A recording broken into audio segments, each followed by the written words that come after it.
الحمد لله رب العالمين والصلاة والسلام على سيد الأنبياء والمرسلين وعلى آله وأصحابه أجمعين.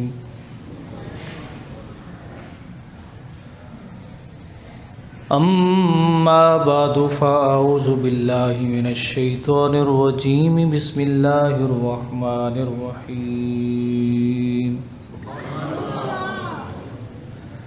يا أيها الذين آمنوا إن تتقوا الله يجعل لكم فرقانا ويكفر عنكم سيئاتكم ويغفر لكم والله ذو الفضل العظيم. آمنت بالله صدق الله العظيم وبلغنا رسوله النبي الكريم الأمين. إن الله وملائكته يصلون على النبي يا أيها الذين آمنوا صلوا عليه وسلموا تسليما. الصلاة والسلام عليك يا سيدي يا رسول الله. الصلاة والسلام عليك يا سيدي يا رحمة للعالمين. الصلاة والسلام عليك يا خاتم الأنبياء والمرسلين.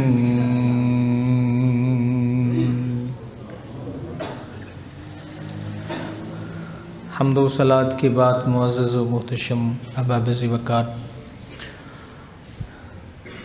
آج کی گفتگو اس عظیم مہینے شعبان المعظم اور اس کے اندر جو ایک عظمت والی رات اللہ رب العزت نے امت مصطفیہ کو عطا فرمائی ہے کہ فضیلت کے متعلق ہے. اللہ تعالیٰ اس مہینے کے فیض و برکات سے سب کو مستفید فرمائے. رب ذوالجلال نے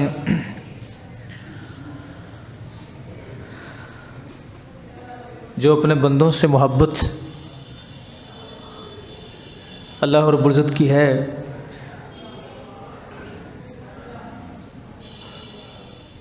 یہ اس محبت کا اثر ہے اور نتیجہ ہے کہ وہ اپنے بندوں پر بڑے بڑے گناہوں کو نیکیوں میں تبدیل فرما دیتا ہے. اتنی بندوں پر عنایات ہیں رب کائنات کی. قرآن کے اندر فرمایا کہ اے ایمان والو ان تتقوا اللہ، اگر تم اللہ سے ڈرو اور تم حق کو باطل سے جدا کر لو تو وہ تمہاری برائیاں، تمہارے گناہ معاف فرما دے گا اور اللہ تعالیٰ بڑے فضل والا ہے. اور یہ رب کائنات کی شان ہے کہ اس کا فضل غالب رہتا ہے، اس کی رحمت غالب رہتی. تو یہ پاک مہینہ جسے شعبان کہتے ہیں، یہ اللہ تعالیٰ کی طرف سے بخشش کا مہینہ ہے. اور رب کائنات کی جو رحمت اور اس کی بخشش ہے وہ پکار کے کہتی ہے کہ میری بخشش و رحمت کے دروازے کھلے ہیں، گناہ لے کے آؤ، انہیں معاف بھی کروا لو اور ان گناہوں کو نیکیوں میں تبدیل بھی کروا لو. ایک تو عام حالات میں انسان اللہ رب العزت سے مانگتا ہے، اس کی مرضی ہے دے یا نہ دے، لیکن اس مہینے میں وہ خود کہہ رہا ہے کہ تم آؤ میری بارگاہ میں آؤ اور میں تمہیں معاف کرنے کے لیے تیار ہوں. تو یہ شعبان المعظم کا جو عظیم مہینہ ہے یہ اس بات کا تقاضا کرتا ہے. کہ اسے ضائع نہیں ہونے دینا چاہیے۔ شعبان شیبن سے اس کا معنی ہوتا ہے گھاٹی۔ تو پہاڑ جو ہیں اس کو تلاش کرنے کے لیے پہلے بندے کو پہاڑ پہ جانے کے لیے گھاٹیوں سے گزر کے جانا پڑتا ہے۔ تو یہ مہینہ عظمت و شان والا جو ہے یہ اس گھاٹی کی طرح ہے کہ جس گھاٹی سے گزر کر آپ رمضان میں داخل ہو جائیں۔ تو جو شخص صحیح طریقے سے شعبان سے نہ گزر سکا، اس گھاٹی سے نہ گزر سکا، تو یقیناً وہ پہاڑ کو بھی نہیں پائے گا۔ اور اس کے جو حروف ہیں وہ اس بات کا تقاضا کرتے ہیں کہ یہ کتنا فضیلت و شان والا مہینہ ہے۔ یعنی شین سے علماء نے لکھا، شین سے مراد شرف ہے، یہ شرف والا مہینہ ہے، بزرگی والا مہینہ ہے۔ اور عین سے مراد علو ہے، بلندی والا مہینہ ہے۔ اور با سے مراد بر ہے، نیکی، کہ یہ نیکی والا مہینہ ہے، شرف والا ہے، بلندی والا ہے، اور بر نیکی والا ہے۔ الف سے مراد الفت والا ہے، اللہ تعالیٰ کی بندوں سے خصوصی الفت اس مہینے میں ہوتی ہے۔ اور پھر نون سے مراد نور ہے کہ یہ مہینہ نور والا مہینہ ہے، اللہ کے انوار و تجلیات جو ہے وہ عام ہوتے ہیں، جن سے مستفید ہونا عام حالات کی نسبت اس مہینے میں آسان ہے۔ تو شرف، علو، بر، الفت اور نور، اس کے مجموعے کو شعبان کہا جاتا ہے۔ یعنی اتنی عظمت اور شان کا یہ مہینہ ہے جسے شعبان کے نام سے تعبیر کیا جاتا ہے۔ اور رب کائنات نے اس مہینے میں جو عظمتیں عطا فرمائی ہیں وہ اپنی مثال آپ ہیں۔ حضرت امام جعفر صادق رضی اللہ تعالیٰ عنہ، جو حضرت امام محمد باقر رضی اللہ تعالیٰ عنہ کے بیٹے ہیں، اور امام محمد باقر حضرت امام زین العابدین کے شہزادے ہیں، اور امام زین العابدین حضرت امام حسین کے بیٹے۔ امام جعفر صادق فرمایا کرتے تھے کہ یہ شعبان جو ہے یہ درود شریف کا مہینہ ہے، کہ اس مہینے میں جو اللہ رب العزت کے نبی صلی اللہ علیہ وسلم کی ذات گرامی پہ درود پڑھتا ہے، اللہ تعالیٰ اس کی گناہ بھی معاف فرماتے ہیں، اور خصوصی طور پہ رسول کریم علیہ السلام اس کے درود شریف کو سنتے ہیں، فرشتے آپ کی بارگاہ میں پہنچاتے ہیں خصوصی طور۔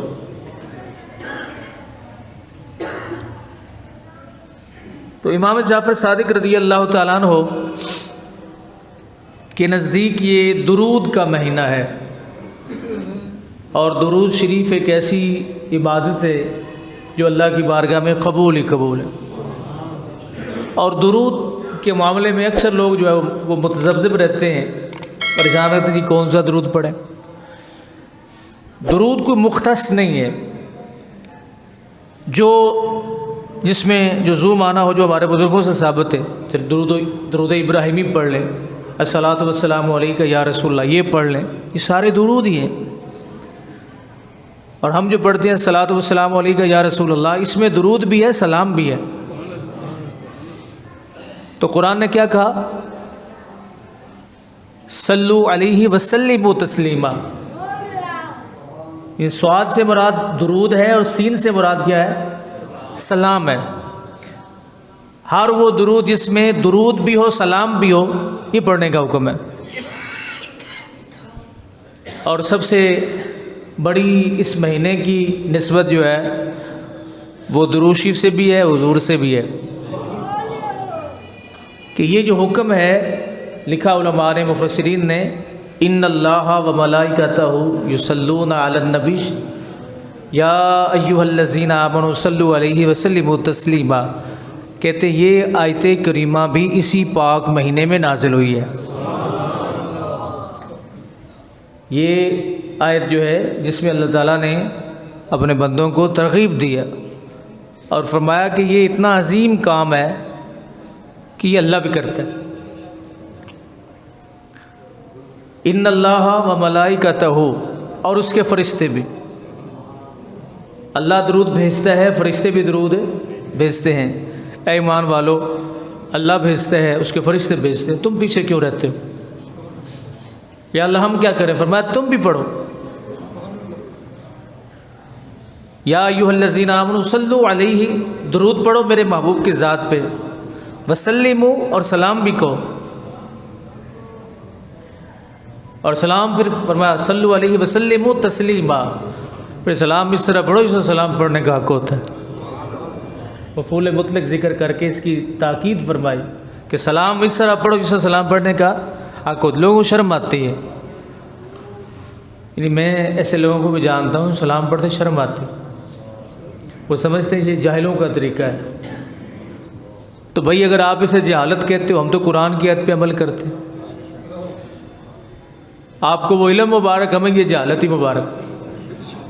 اللہ تعالیٰ قیامت کے دن پوچھے گا یہ تم نے کام کیوں کیا، تم سلام کیوں پڑھتے تھے؟ تو ہم کیا جواب دیں گے؟ یا اللہ تیرا حکم ہے۔ اور پڑھتے کس کی ذات پہ تھے؟ تیرے محبوب کیوں؟ اب ہمارا تعارف نہیں بھی ہوگا تو قیامت والے سلام کی وجہ سے اللہ ہمارا تعارف کروا دے گا۔ رب فرمائے گا یہ دیکھو میرے محبوب کی ذات سے اتنی محبت رکھنے والے سلام پڑھ دے۔ اللہ، تو لوگوں کو شرم آتی ہے، سلام پڑھتے بھی شرم آتی ہے، حضور کا نام چومتے بھی شرم آتی آتی کوئی نہیں۔ آپ تو محبت والے ہیں، آپ تو پیار والے ہیں، تو انہیں سمجھانے کی ضرورت ہے کہ یار یہ کوئی شرم والا کام ہے۔ بازاروں میں عورتیں پھر رہی ہوتی ہیں، شرم تو اس بات پہ آنی چاہیے، اپنے پیچھے اپنی بیوی کو، بیٹی کو، ماں کو بغیر پردے کے بٹھا کے لے جاتے ہو، شرم تو اس بات پہ آنی چاہیے۔ تمہاری شرم کا تو عالم یہ ہے کہ تم اپنی بچیوں کو خود اسکول چھوڑنے بھی نہیں جاتے، نہ لینے جاتے ہو۔ شرم تو اس بات پہ آنی چاہیے۔ ایک والد کا حق ہے، ایک بھائی کا حق ہے، باپ اپنی بیٹی کو چھوڑ کے بھی آئے، لینے بھی جائے، اور بھائی کا حق ہے کہ وہ اپنی بہن کو چھوڑ کے بھی آئے، لینے بھی جائے۔ وہاں شرم تو اس بات پہ آنی چاہیے کہ بچیاں جو ہیں وہ بازاروں میں پھرتی ہیں، گھومتی ہیں، لیکن اس پہ شرم نہیں آتی، بے پردگی پہ شرم نہیں آتی، بے حیائی پہ شرم نہیں آتی۔ شرم اس بات پہ آتی کہ حضور کا نام چومو۔ اور یہ بڑے بڑے اعتراض کرنے والے معترض حضرات جو ہیں گھروں میں حالات ایسے ہی ہیں۔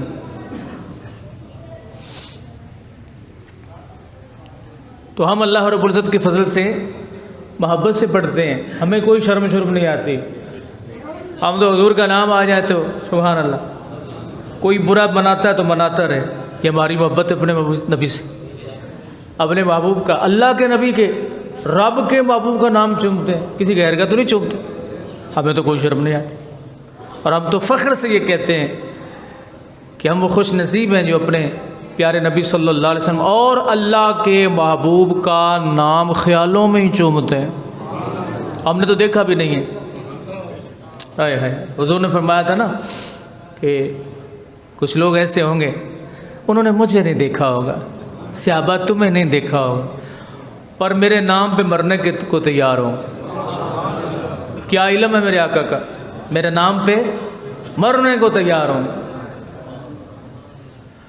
تو جس کو اللہ کے نبی کا نام چومنے پہ شرم آتی ہے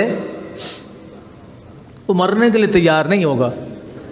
یہ دیوانوں کا کام ہوتا ہے، ہاں دیوانوں کا کام ہوتا ہے۔ کیوں جی؟ جن کو نام چومنے پہ شرمیں ہیں، جن کو سلام پڑھنے پہ شرمیں ہیں، وہ یہ کام نہیں کر سکتے۔ نماز ہوگی جی، بس دعا ہوگی، اب سلام کے لیے وہاں بھی یہ اکثر جنازہ ہوتا ہے نا، جمعے کے بعد میں عرض کر رہا ہوں، تو جنازے میں کچھ لوگ پھنسے ہوئے بھی آتے ہیں، میں ان کے چہروں کی طرف دیکھ رہا ہوتا ہوں کہ ان کو سلام نہیں برداشت ہو رہا، یعنی ان کے چہرے سے یہ محسوس ہو رہا ہوتا ہے کہ یہ کچھ محسوس کر رہے ہیں، یا تو ان کو شرم آ رہی ہے یا اس سلام کو وہ خارج از اسلام سمجھتے ہیں؟ تو ذرا غور فرمائیں، سلام کس کی بارگاہ میں پیش کیا جا رہا ہے؟ اگر آپ تولنے پہ آؤ تو پھر بہت ساری ایسی چیزیں ہیں جو آپ کو نکالنی پڑیں گی۔ یہ میں نے کئی مرتبہ عرض کی، مسجد کی جو زیب و آرائش ہے اس کا حکم کہاں پہ ہے بتائیں؟ ڈبل سٹوری جو مکان ہوتے ہیں ان کا حکم کہاں پہ ہے؟ قرآن جو ہمارے سامنے یہ اعراب کے ساتھ موجود ہے، یہ کب حضور کے صحابہ کے دور میں تھا؟ تو پھر پڑھو نا، بغیر اعراب کے پڑھنا چاہیے۔ یعنی ہر وہ بات جس میں رسول کریم علیہ السلام کی شان و عظمت نظر آتی ہو وہاں پہ شرمیں آتی ہیں۔ جمعہ کی جو اذان ثانی یہ حضور کے دور میں تھی، کتنی ایسی چیزیں ہیں۔ چلیں اور تو اور، ہم حضور کے دور میں تھے، یہ کیا بنے گا؟ بڑا معاملہ خراب ہو گیا۔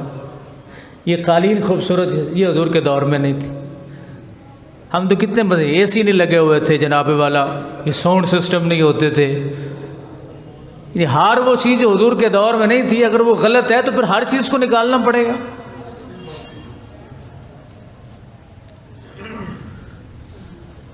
اللہ اکبر، شرم نہیں کرنی چاہیے۔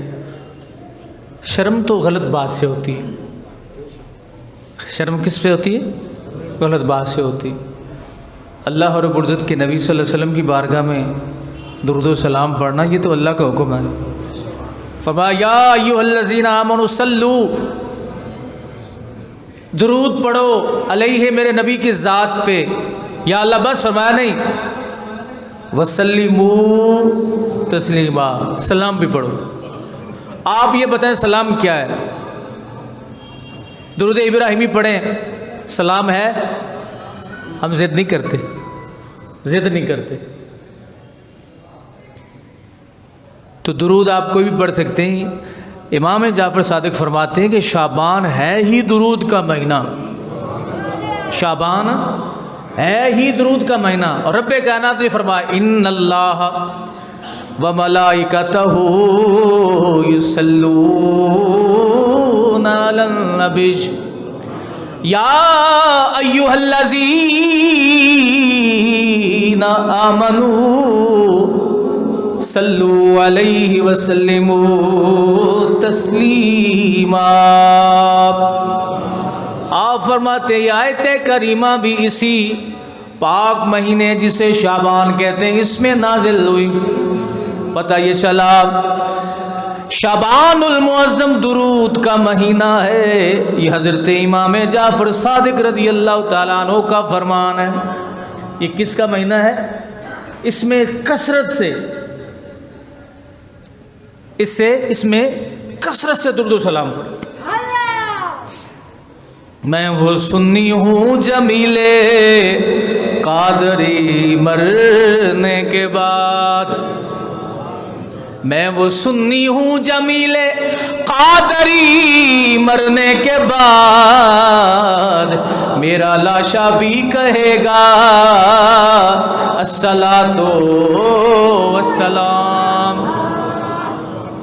ہم تو ذوق سے پڑھتے، ہم تو شوق سے پڑھتے، ہمیں تو کوئی شرم نہیں آتی۔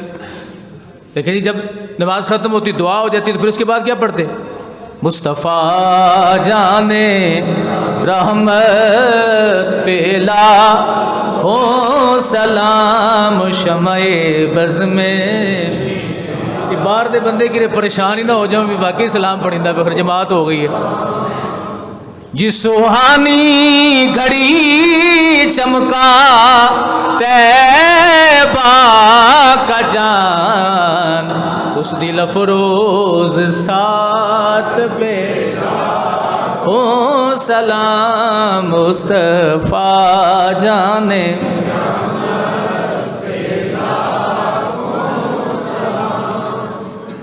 اب اس میں درود بھی ہے، سلام بھی ہے۔ مسئلہ سمجھ میں آ گیا؟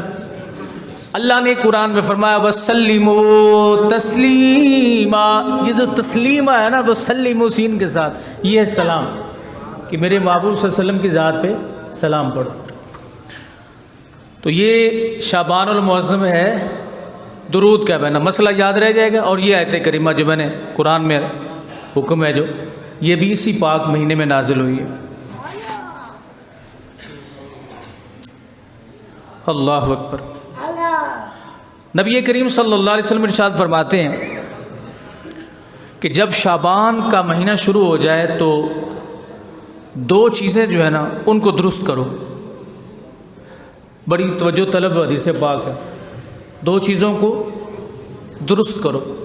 یا رسول اللہ کون سے؟ فرمایا ایک نیت اور دوسرا جسم۔ ایک نیت اور دوسرا جسم، کہ نیت کو درست کرو کہ اس مہینے کے فیوز و برکات حاصل کرنے میں کہیں تمہاری نیت میں کوئی خرابی نہ آئے،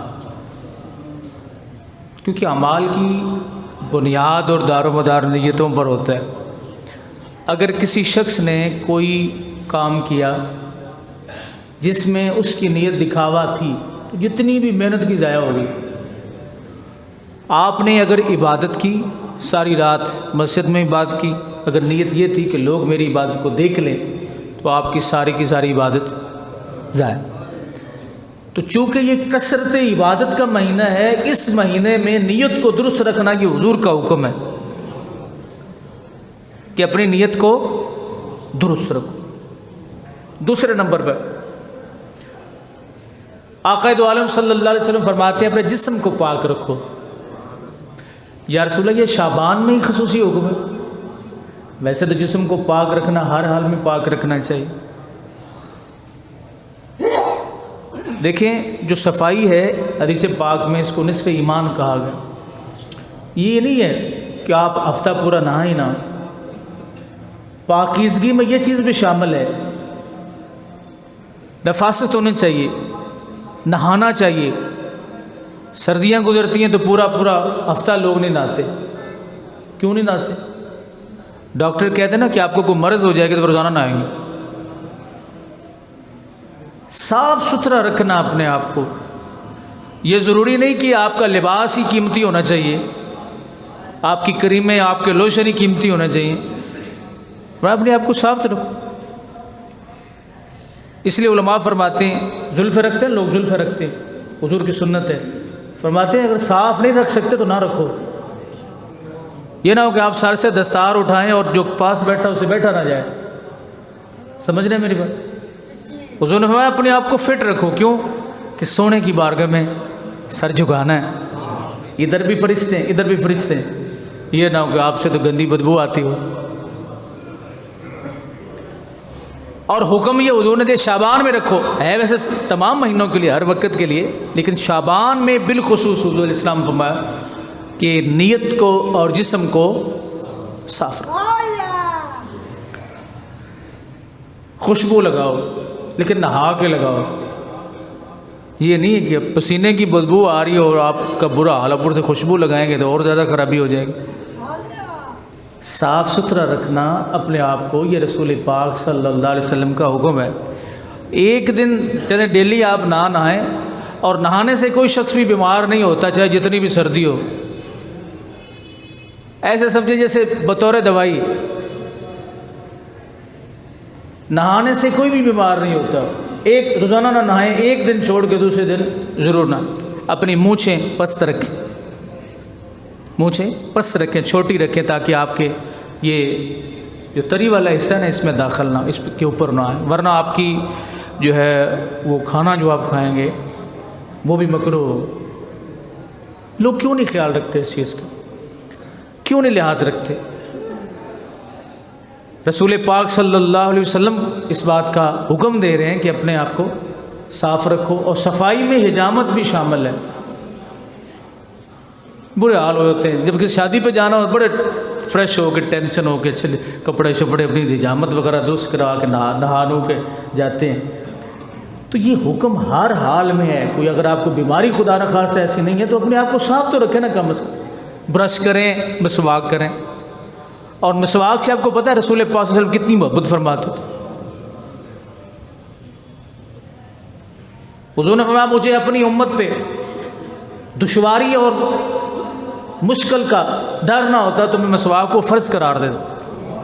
کتنے کتنے دن گزر جاتے ہم نے کبھی دانت ہی صاف نہیں کیے. تو یہ چیزیں میرے بھائی یہ شامل ہیں. یہ جسم کی نظافت اور نفاست میں موجود ہے.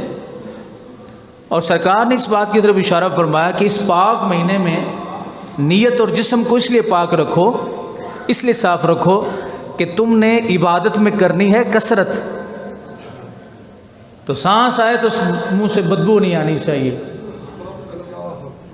سانس آئے تو منہ سے، یہ جو ہمارے بزرگ حقہ پینے کے عادی ہوتے ہیں، اب تو نہیں، پہلے یہ حالات ہوتے تھے کہ وہ جب نماز کا وقت ہوتا نا وہ کلیاں بھی کرتے اور منہ میں پہلے الائچی وغیرہ رکھ کے اس کو تھوک کے پھر نماز شروع کرتے اور اللہ کی بارگاہ میں معافی مانگتے، یا اللہ کی ہمارے منہ سے بدبو نہ آئے.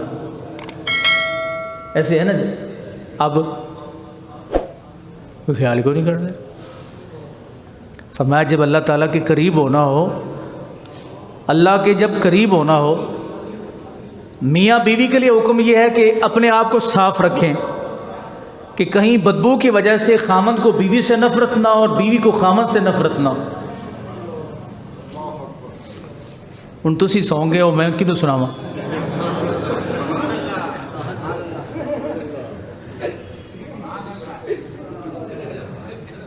کیوں جی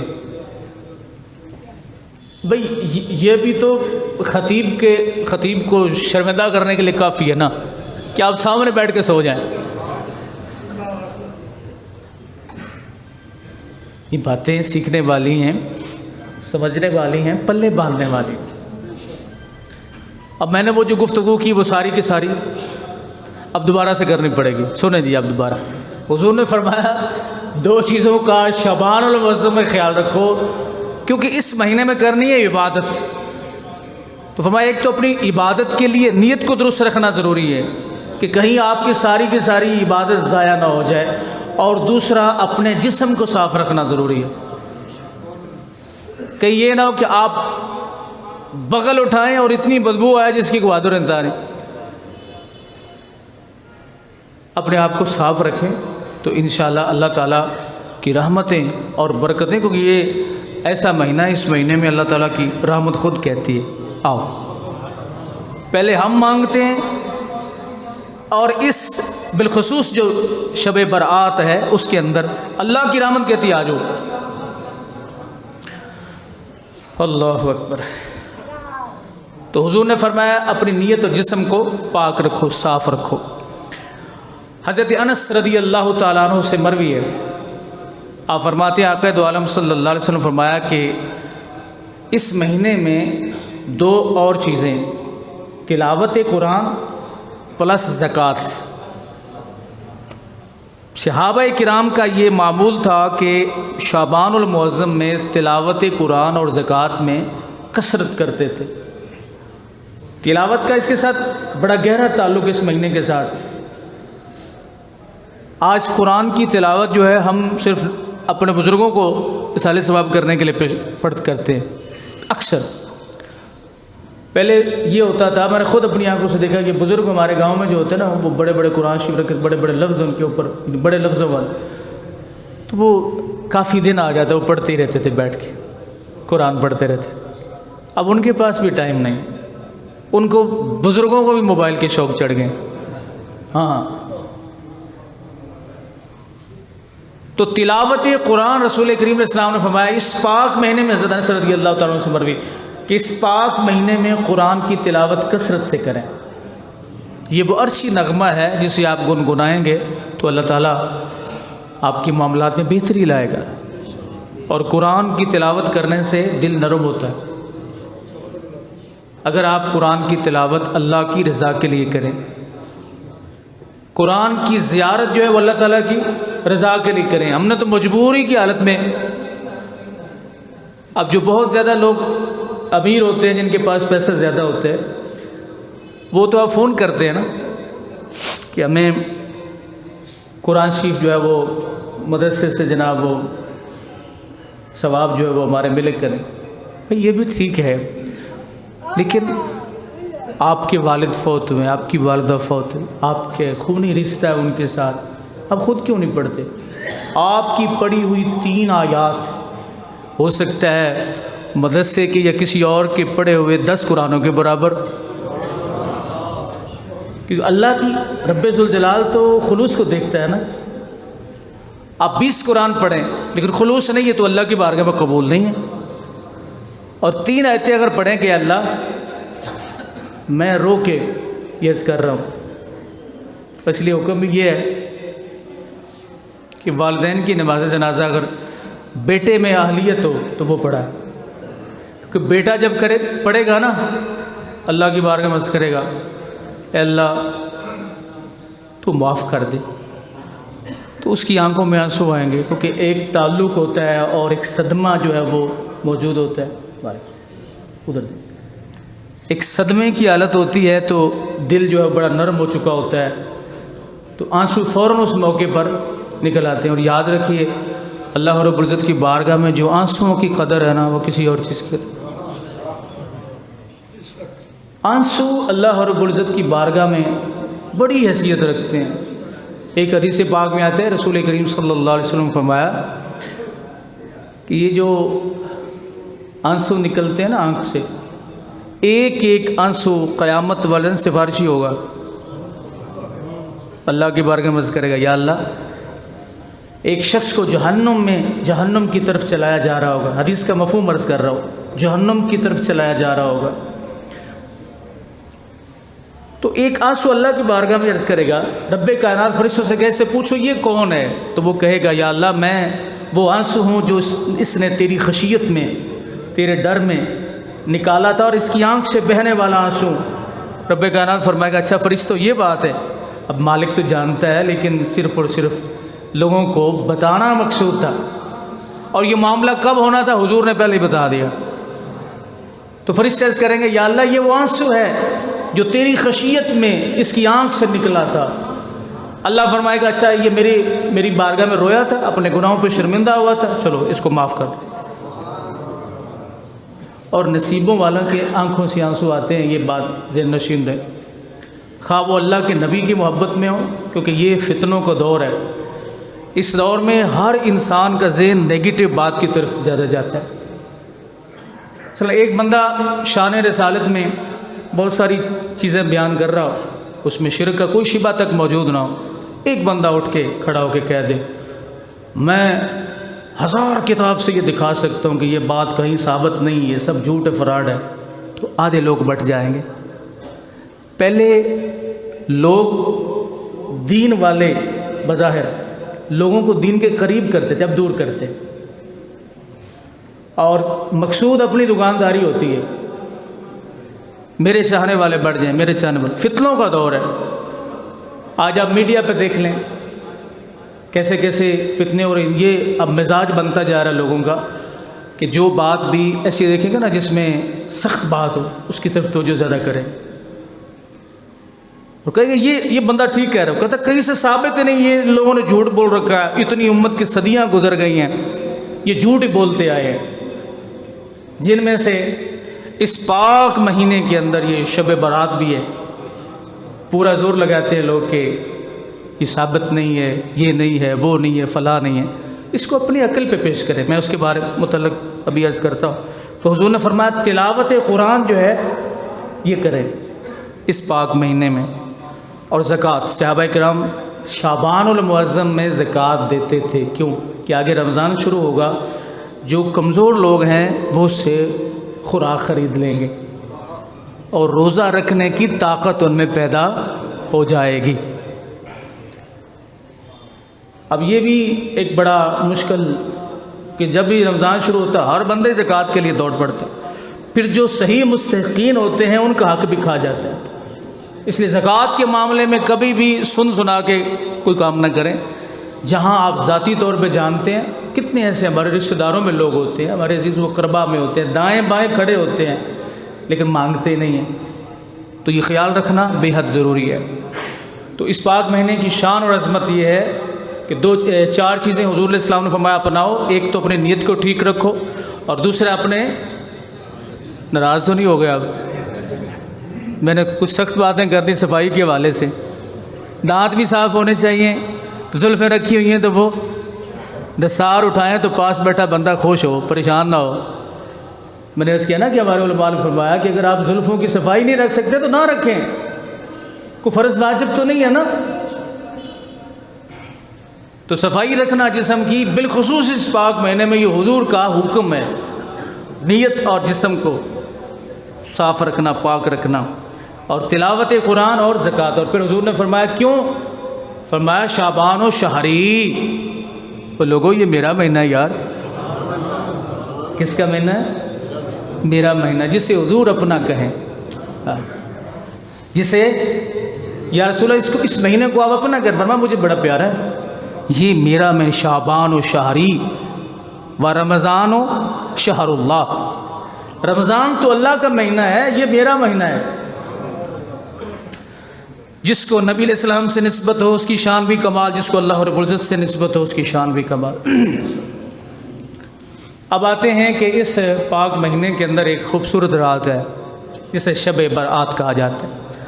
اس رات کے کئی معنی ہیں، کئی نام اس رات کے رکھے گئے، تفسیر المعانی کے اندر بھی موجود ہے کہ اسے لیلۃ الرحمہ بھی کہتے ہیں، لیلہ مبارکہ بھی کہتے ہیں، لیلۃ السق بھی کہتے ہیں۔ یہ وثیقہ نہیں لکھتے ہم، وثیقہ، لیلۃ السق، کہ اللہ تعالیٰ اس پاک رات میں وثیقہ جاری کرتا ہے، اسٹامپ جاری کرتا ہے کہ یہ میں نے اسے معاف کر دی۔ یہ لیلۃ السق بھی سے کہا جاتا ہے۔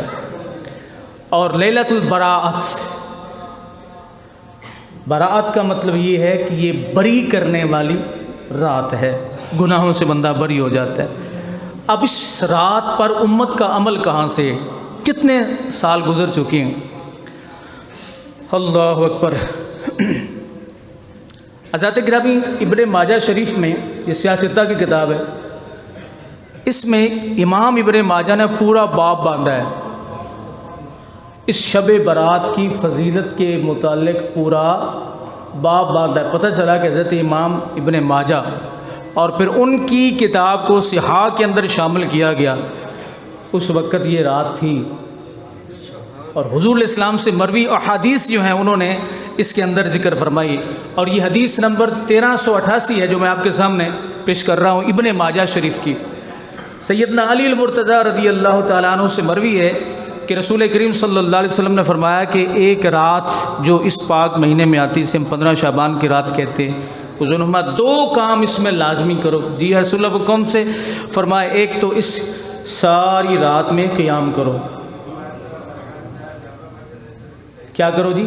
قیام کرو، اللہ تعالیٰ کی بارگاہ میں یعنی عبادت کرو۔ اور دوسرا، جب صبح ہو جائے تو روزہ رکھو۔ یا رسول اللہ صلی اللہ علیہ وسلم، یہ کیوں ہم یہ کام کیوں کریں؟ فرمایا اس رات کی شان ہے، اس کی عظمت ہے، تو ہم تو میرے بھائی اسی راستے پہ کھڑے ہیں جس پہ ہمارے ائمہ کرام تھے، ائمہ محدثین ہیں۔ آپ جتنا زور اس بات پہ لگا دیتے ہیں نہیں کرنا چاہیے، یہ نہیں کرنا چاہیے، وہ نہیں کرنا، نہیں بھائی، اللہ کی بارگاہ میں جاتے ہیں لوگ، نوافل پڑھتے ہیں، اور میں نے دیکھے ایسے ایسے چہرے جو عام حالات میں جمعے کے لیے بھی نہیں آتے، لیکن شب برات میں وہ اللہ کے فرشتے گواہ تو بن رہے ہیں نا کہ یہ یا اللہ تیرے گھر میں آیا تھا، چلے کسی بہانے ہی آیا تھا۔ اور پھر نبی کریم صلی اللہ علیہ وسلم نے فرمایا کہ اس رات میں رب ذوالجلال کی عطا کا عالم یہ ہوتا ہے، خالق کائنات جل جلالہ کی عطا کا یہ عالم ہوتا ہے کہ اللہ تعالیٰ آسمان دنیا پر، اب اللہ رب العزت کے بارے میں حدیث میں نازل، ینزل کے الفاظ ہیں، یہ اللہ نازل نہیں ہوتا، مراد یہ ہے کہ رب کائنات کی رحمت جو ہے وہ آسمان دنیا یعنی اپنے بندوں کی اور قریب ہو جاتی ہے، اور قریب ہوتی ہے، اس کی تجلیات، اس کی انوار و تجلیات جو اور قریب ہوتے ہیں، اور پھر اعلان شروع ہو جاتے ہیں۔ فرمایا پہلا اعلان یہ ہوتا ہے کہ ہے کوئی توبہ کرنے والا؟ پہلے بندہ مانگتا ہے یا اللہ مجھے معاف فرما دے، میری توبہ قبول کر لے، اور اس رات اللہ فرماتا ہے، دینے والا یعنی کوئی شخص سخی ہے، وہ بازار میں کھڑا ہے، کسی فقیر کو پتہ چل گیا کہ یہ سخی کھڑا، تو اس کے قریب ہو جاتے، کہتا ہے یار مجھے دے دو. تو کوئی لے گا، کوئی ایک فقیر لے گا جس کو پتہ ہے، جس کو پتہ نہیں ہے وہ قریب سے گزر جائے گا. اگر سخی ہی کھڑا ہو کے چوک میں کہے ہے کوئی مانگنے والا، ہے کوئی لینے والا، تو کتنے ایسے لوگ ہوں گے جو لینے کے اہل ہوں گے، مستحق ہوں گے، انہوں نے پتہ چل جائے وہ سارے آ جائیں گے. اس رات میں خالق کائنات جل جلالہ خصوصی طور پر اعلان فرماتا ہے کہ ہے کوئی یہ چاہتا ہو کہ اپنے گناہوں کی بخشش مجھ سے حاصل کرے، توبہ کرنا چاہے، وہ میری رحمت کھلی، یہ رحمت کے دروازے کھلے ہیں. اور پھر اس اعلان کے باوجود بھی جو اللہ کی بارگاہ میں نہ مانگے، گھر میں تو ماحول ہی نہیں ہوتا، نہیں سمجھے؟ گھر میں آپ نماز پڑھ رہے ہوتے، سامنے آپ کے ٹی وی چل رہا ہوتا ہے، اس کی آواز بھی آپ کے کانوں میں پڑ رہی ہوتی ہے، بچوں کے شور کی آواز بھی کانوں میں پڑ رہی ہوتی ہے، ہر قسم کی باتیں ہو رہی ہوتی ہیں، وہ آپ کے کانوں میں گھر میں تو عبادت کا ماحول ہی کوئی نہیں ہوتا. تو پھر جس کے گھر میں عبادت کا ماحول نہ ہو، مسجد میں آ جائے، اس کے بارے میں کیا کہنا چاہیے؟ اس نے بڑی غلطی کی، آ گیا. اللہ ایسے نہیں کہنا چاہیے. اور دوسرا اعلان رسول کریم صلی اللہ علیہ وسلم، اسی حدیث میں حضرت سیدنا علی المرتضی رضی اللہ تعالیٰ عنہ سے مروی ہے، اللہ رب العزت فرماتا ہے کوئی جس کا کاروبار نہ چلتا ہو، جو رزق کے بارے میں پریشان ہو. حضور نے فرمایا میری امت رزق کے بارے میں پریشان نہیں ہوگی. یا رسول اللہ کے سرکار دو عالم صلی اللہ علیہ وسلم فرمایا کہ میری امت کے پاس دنیا موجود رہے گی. اب ہم نے جو دنیا کی تعریف کی ہے، ڈیفینیشن غلط کر لی ہے. ہم نے یہ کی ہے کہ دنیا یہ ہے کہ ہمارے پاس قیمتی گاڑیاں، کوٹھیاں اور وسیع بینک بیلنس موجود ہو. لیکن حضور کی نگاہ میں یہ ہے کہ ایک شخص رات کو سوئے اور صبح اٹھے تو اس کی اعضاء سلامت ہوں، کوئی عضو جو ہے وہ مفلوج نہ ہوا ہو،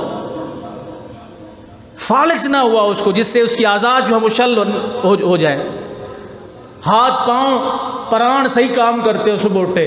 دوسرا حضور علیہ الصلوۃ والسلام نے فرمایا کہ اس کے محلے میں امن ہو، گھر میں امن ہو، کوئی قتل و غارت ڈکیتی وغیرہ نہ ہوئی ہو. تیسرے نمبر پر حضور نے فرمایا شام تک کا کھانا موجود ہو، شام تک کا رزق جو ہے اس کے گھر میں موجود ہو. آپ یہ بتائیں اللہ نے یہ تینوں چیزیں ہمیں عطا فرمائی، کوئی نہیں فرمایا. یہ حضور نے فرمایا یہ جس کے پاس یہ تین چیزیں اس کے پاس دنیا ہے. لیکن رب کائنات جل جلالہ یہ فرما رہا ہے کہ ہے کوئی ایسا جو رزق کے بارے میں پریشان ہو، فرمایا میری رحمت کے دروازے کھلے ہیں، آ جائے. اب آئے گا تو ملے گا نا، بغیر مانگے تو نہیں ملے گا نا. تو مانگے کہ کس طرح ایک ماحول بنے گا، آئے گا اللہ کے گھر میں، کچھ یاد آئے گی اس کو. بھئی اسے مسجد میں لانے کا ذوق پیدا کرو، آپ اس کو بگانے کے در پہ ہو. فرمایا تیسرا اعلان رب ذوالجلال فرمائے گا ہے کوئی ایسا جو اپنی بیماری سے چھٹکارا حاصل کرنا چاہتا ہو، جو شفا چاہتا ہو. اللہ یہ کون کہہ رہا ہے؟ جو شفا دینے والا ہے وہ کہہ رہا ہے. مجھے پتہ ہے شعر نہیں پڑھا تو آپ پریشان ہوئے بیٹھے، میری اپنی کچھ طبیعت ناساز ہے اس وجہ سے نہیں پڑھ رہا، تو آپ بھی پریشان ہوئے میرے ساتھ. یہ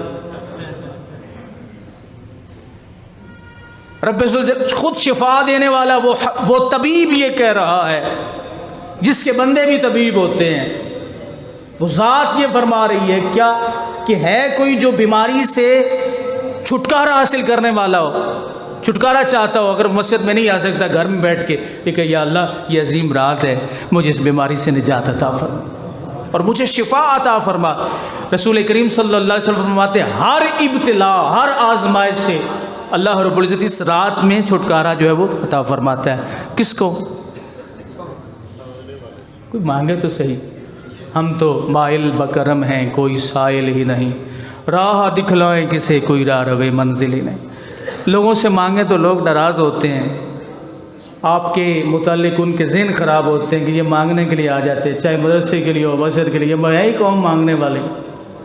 خلوص ہو تو مانگنے کی ضرورت بھی نہیں پڑتی ہے. پہلے بھی میں آپ کو عرض کر رہا ہوں، جب خلوص ختم ہوتا ہے نا تو پھر خرابیاں ہوتی ہیں، پھر بڑے بڑے سوال جو ہے وہ کرنے پڑتے ہیں. کسی بھی دنیا دار سے آپ مانگیں وہ پریشان، وہ آپ کے متعلق جو ہے نا اس کا مائنڈ خراب ہو جائے گا، یہ تو ہے ندیدہ سا، ایسے مانگنے کے لیے آ جاتا ہے۔ دنیا کے بادشاہوں سے مانگے تو وہ ناراض ہوتے ہیں، لیکن ایک ذات ایسی ہے جس سے جتنا زیادہ مانگیں اتنا زیادہ خوش ہوتی ہے، وہ میرے رب کی ذات۔ لیکن مانگنے کا طریقہ فرمایا اس کے گھر میں اس کے دوبارے پہ جانا پڑے گا، اور بالخصوص اس رات میں حضور فرماتے ہیں پھر کیا ہوتا ہے، اللہ فرماتا الا قضا الا قضا، حضور نے فرمایا 3 مرتبہ یہ الفاظ ارشاد فرمایا الا قضا الا قضا، اسی طرح اعلان ساری رات جاری رہتے ہیں۔ علم لینا ہے تو علم لے لو، مغفرت لینی ہے تو مغفرت لے لو، عزت لینی ہے تو عزت لے لو، اولاد لینی ہے تو اولاد لے لو، بیٹا لینا ہے تو بیٹا لے لو، جو بھی تمہیں تنگی ہے، تکلیف ہے، مصیبت ہے، کچھ بھی ہے، اللہ فرما رہا ہے میں ہر چیز دے سکتا ہوں، میں میری ذات یہ، میری شان یہ، میرا مقام یہ، میرا مرتبہ یہ، آؤ مانگتے جاؤ۔ اور حضور فرماتے ہیں کہ جب تک فجر کی اذان طلوع فجر جب تک طلوع نہیں ہوتی یہ اعلان جاری رہتے ہیں، یہ اعلان جاری رہتے ہیں۔ کس رات میں؟ اللہ کی رحمت کے دروازے کھلے ہوتے ہیں، تو ہمیں دروازے کھلے دیکھ کر تو جانا چاہیے نا۔ کھلے بوہے دیکھ کے تیرے دوارے آ گئے، کھلے بوہے دیکھ کے تیرے دوارے آ گئے، سن غماں دیا مہر ماں درداں دے مارے آ گئے۔ درد لے کے آؤ شب برات کو، اللہ رب العزت تمہارے دردوں کو دور فرمائے گا۔ جس کے پاس اولاد نہیں رب سے اولاد عطا فرمائے گا، جو رزق کے بارے میں پریشان ہے رب اس کو رزق عطا فرمائے گا، جو جس مصیبت میں گرفتار ہے اللہ اسے اس مصیبت سے نجات عطا فرمائے گا۔ لیکن جو اس کے در پہ، تو آپ نے کس کا ساتھ دینا ہے؟ شب برات ثابت نہیں ہے، نہیں آنا مسجد میں، خبردار، یہ ثابت نہیں ہے مسجد میں نہیں آنا آپ نے، تو آپ کیا کہیں گے؟ بھائی اگر رب جس سے بلا رہا ہے وہ جائے گا، جس سے نہیں بلایا وہ نہ جائے۔ کھلے بوہے دیکھ کے تیرے دوارے آ گئے، سن غماں دیا محرماں درداں دے مارے آ گئے۔ وآخر دعوانا الحمدللہ۔ انشاء